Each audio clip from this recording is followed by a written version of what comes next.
बेशरम और बेहया क्या करे सुबह से लाइट मुल्क एटमी पावर मुल्क है, इसका क्या असर कर दिया इन लोगों ने।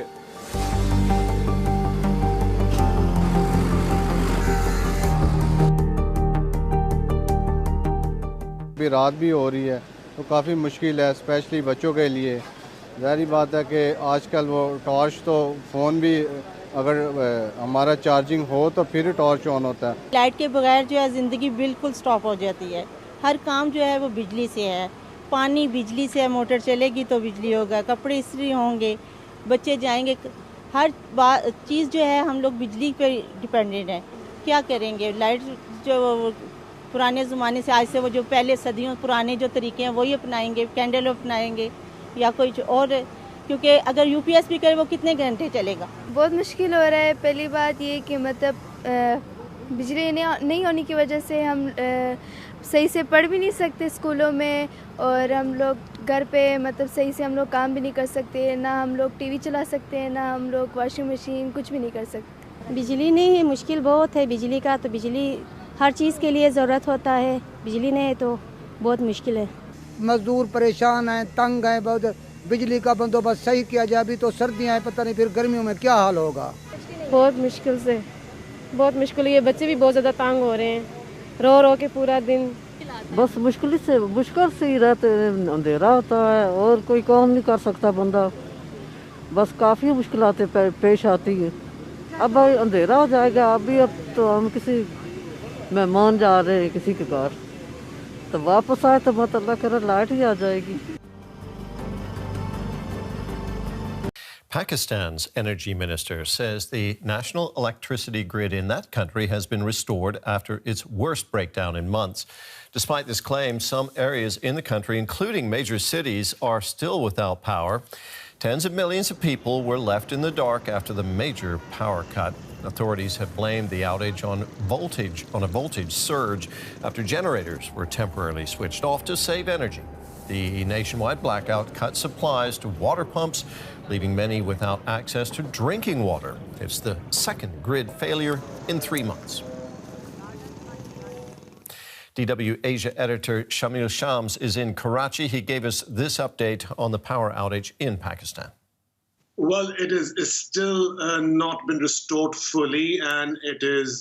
I was wondering if I would be able to talk to you from here in Karachi, because in parts of the city the electricity has not been restored. It has affected people's lives badly. The common people cannot do their chores, and the small businesses are suffering because everything depends on electricity. From the northwest of Pakistan, the northern areas, to the southern part of the country, nationwide failure. It has been a big catastrophe. The government says that it is not something extraordinary, but it has been pretty extraordinary, unprecedented. And people's lives are suffering because the economic crisis is so big, it's so crippling in Pakistan that there is gas shortage, there is electricity shortage, there is food shortage, there is medicine shortage. So all kinds of shortages, and people's lives have been affected very badly, and there is a lot of resentment against the government.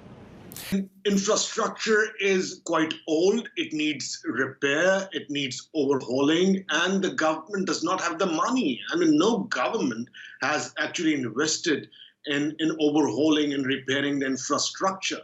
It has been functional for decades. It requires a lot of repairs, and there is no money to run the country. As I told you earlier, there is no gas in the country. The petrol hike is just huge, and the people's lives, the businesses are suffering very badly because the small businesses depend on electricity and gas. And as far as I know, I've spoken to a lot of people here, the common people as well as the analysts and experts.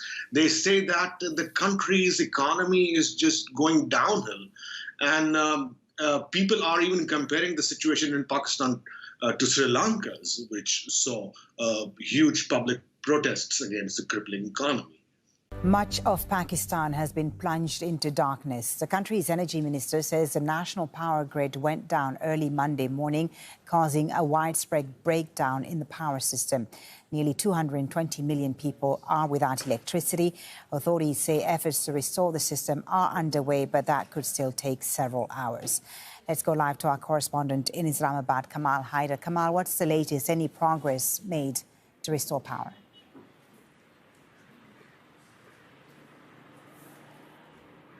Well, the authorities, particularly the Ministry for Power and the minister is saying that they are trying to solve this problem, that it will take maybe up to 12 hours before this is sorted out. They're blaming a fluctuation in the frequency, which led to the shutdown of the grid stations and also disrupted and tripped several power lines, major power lines heading to Balochistan province as well as to the city of Karachi. This is not, of course, the first time that this has happened. This is the second time since the new Minister for Power took over. He had said that there will be an investigation, and when this happened last time, people, of course, across Pakistan are worried as to whether the minister is even competent enough to deal with this crisis.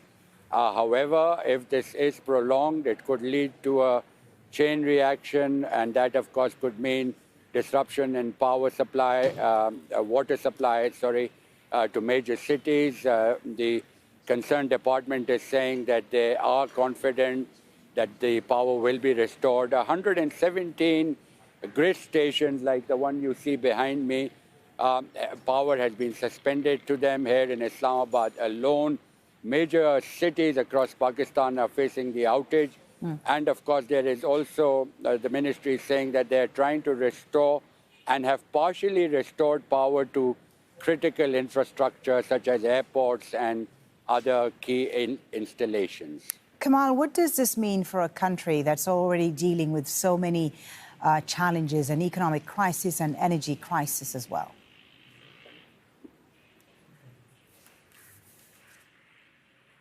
Well, indeed, it is a huge concern because, as you mentioned, the challenges are multiple. There is a foreign exchange shortage within the country. That means the banks are not able to open LCs. Thousands of containers are stuck at the Karachi port.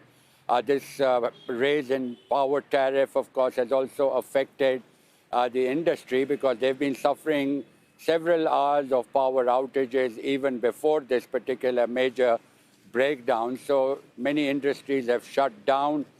There is, of course, going to be a knock-on effect on fuel prices because the country now wants to go back to that IMF bailout package.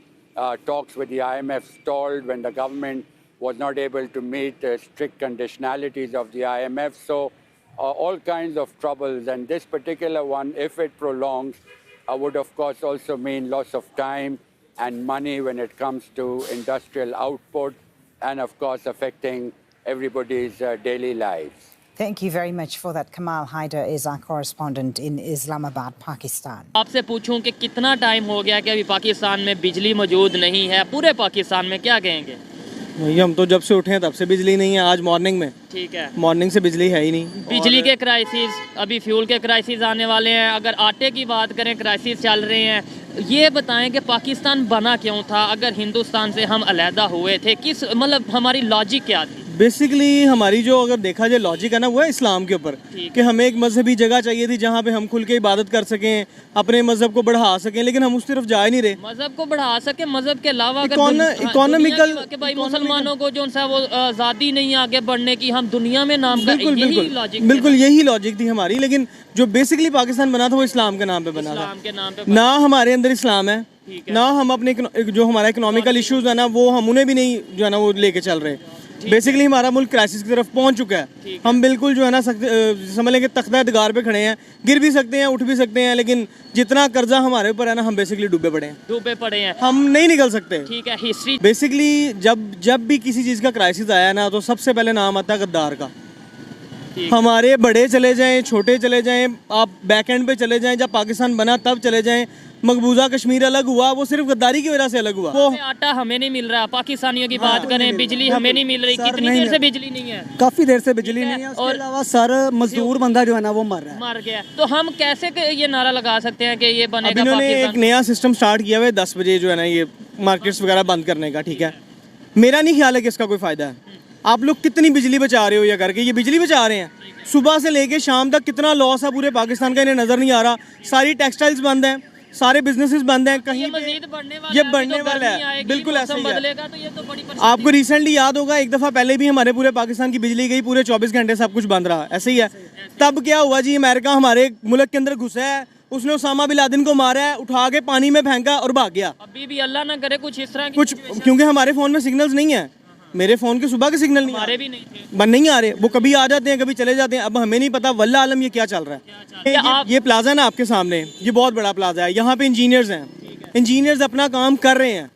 अगर खुदा ना खास्ता यहाँ का elevator खराब होता है, कोई लाइट कम होती है, ज़्यादा होती है, वो एट अ टाइम वहाँ पे स्पॉट पे पहुँचते हैं। अगर उन्हें पता होता ना कि हमारे शॉर्ट सर्किट में ब्रेक आ सकता है, वो यहाँ पे जो लाइट है ये जनरेटर है या क्या सीन है? सर ये जनरेटर चल रहे हैं, ये जनरेटर जा रहे हैं, यहाँ पे इंजीनियर्स तो हैं ना इनके अपने, इन्हें कभी कोई मसला बनेगा, अगर खुदा ना खास्ता को मसला बनता है, वो ऑन द स्पॉट पहुँचते हैं, ठीक है। कोई इतना बड़ा मसला नहीं कि आप 26-28 घंटे आप इंतजार करें। अगर बात करें, जो मेरा टॉपिक था कि हमने सेपरेशन ली कि भाई हम अलहदा से होंगे और आगे से आगे बढ़ेंगे। इंडिया के जो इस टाइम मुसलमान हैं वो बड़ी बड़ी हमें पोस्टों पे नज़र आ रहे हैं, बड़ी बड़ी कंपनी के मालिक नज़र आ रहे हैं, फिर कहीं ये सवाल नहीं उठ जाता कि यार वही चीज़ ठीक थी? एक सवाल बिल्कुल सही फरमा रहे हैं। ये पिछले दिनों में न्यूज़पेपर में न्यूज़ थी कि इंडिया ने जापान को कार मैन्युफैक्चरिंग में टक्कर दी है, मतलब नेक टू नेक हैं दोनों, और हम इधर हैं कि हमारे पास बिजली नहीं है। लोग देखें आटे की लाइन में लगे हुए हैं लोग। ये पिछले दिनों में मेरी दुकान का बिल आया है, 300 यूनिट का बिल मैंने पे किया है, 18,000 रुपया, मतलब 60 रुपये पर यूनिट। महंगाई की ये सूरत हाल है। बाकी जब तक इस मुल्क में पॉलिटिकल स्टेबिलिटी नहीं ना आती, वहाँ पे 300 यूनिट फ्री है। बिल्कुल, आप बिल्कुल दुरुस्त फरमा रहे हैं। दिल्ली में अरविंद केजरीवाल की हुकूमत है, आम आदमी पार्टी की, उन्होंने अपनी पब्लिक को 300 यूनिट, हर घर को 300 यूनिट फ्री दिए हैं, और उसने परफॉर्म करके पंजाब में भी हुकूमत ली है। जैसे कि आप देखें खान साहब के दौर में हम स्टेबिलिटी की तरफ जा रहे थे, उनकी टांग खींच दी गई। अब देख लें मुल्क के क्या हालात हैं। असल में इसका जो मेन जिम्मेदार है वो अवाम खुद है, ठीक है, क्योंकि आप देख रहे होंगे पिछले 6-7 माह से इम्पोर्टेड हुकूमत चल रही। कोई कह रहा है आर्मी खा गई, कोई कह रहा है कि वो गलत है, वो गलत है। हर कोई अपने नफ्सा नफ्सी में चला हुआ है, किसी को ये ख्याल नहीं आ रहा कि हम देखें हम खड़े कहाँ पे हैं, आज पेट्रोल की प्राइसेस कहाँ हो गई हैं। ये हम इंशाल्लाह ही कहना चाहिए, जब ये क्राइसिस इनके ख़त्म हो जाएंगे हम 30 से 40 साल पीछे चले जाएंगे।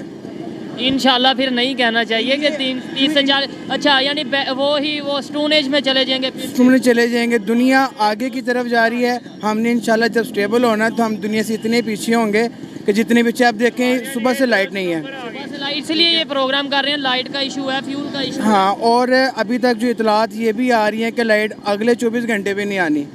तो हम यहाँ बैठ के अपने 2 दोस्तों को ढूंढ रहे हैं, कॉन्टैक्ट नहीं है, इंटरनेट सर्विस नहीं है, ठीक है। तो यही ये एरिया बता दें, लाहौर में आप बैठे? ये लाहौर हार रोड के मैं मेन पे बैठा हूँ, मास्टर बिरयानी पे भी चेक करने के लिए कि क्या सिचुएशन है। तो लाहौर में अगर ये सिचुएशन है, जो दूसरे एरियाज हैं, बलोचिस्तान की अगर बात करें, अगर हम कश्मीर की बात करें, अगर हम गिलगित बल्तिस्तान की बात करें, उधर क्या सिचुएशन? वहाँ तो आप कुछ पूछे ही ना। अभी 3 दिन पहले मैं एबटाबाद से होके हूँ। अगर आज वाली सिचुएशन वहाँ पे होती तो सुबह के लोग 5-5-6 दिन लाइट नहीं आती, उधर 5-5-6 दिन लाइट नहीं आती, क्योंकि बहुत कम एरियाज में लाइट है। अगर इतनी शॉर्टेज यहाँ पे आ रही है मेन सिटी में, तो आप ये देखें कि विलेजेस में क्या हाल हो रहा होगा।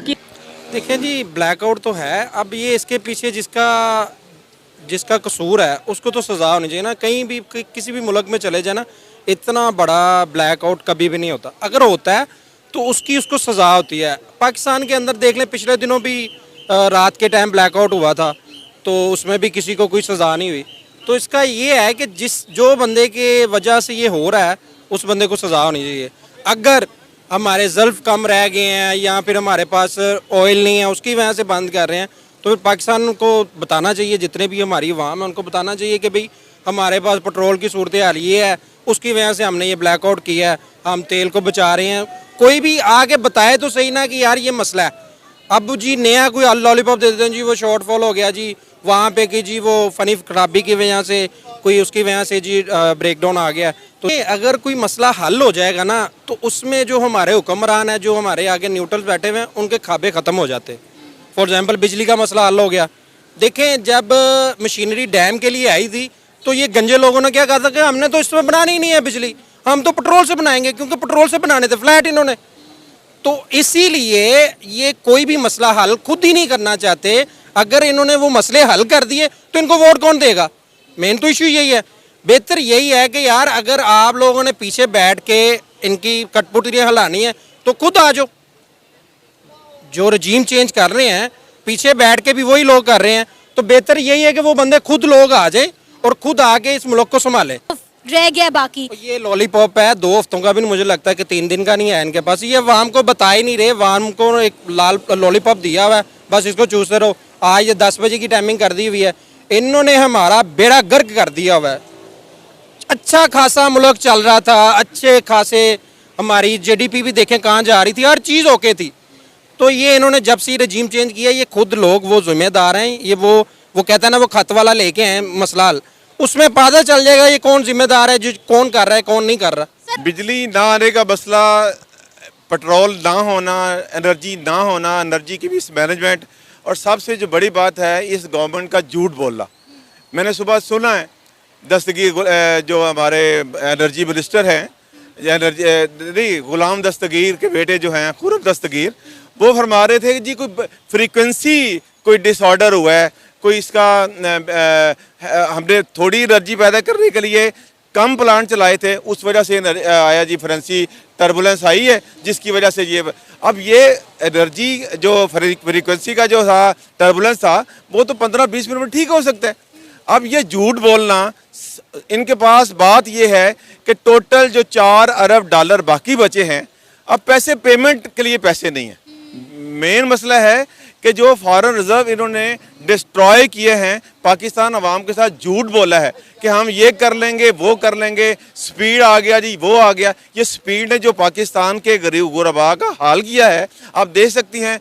मैं अभी पेट्रोल डलवाने गया था तो मुझे पेट्रोल पंप वाले ने कहा जी 2000 से ज़्यादा का पेट्रोल मैं नहीं दे सकता।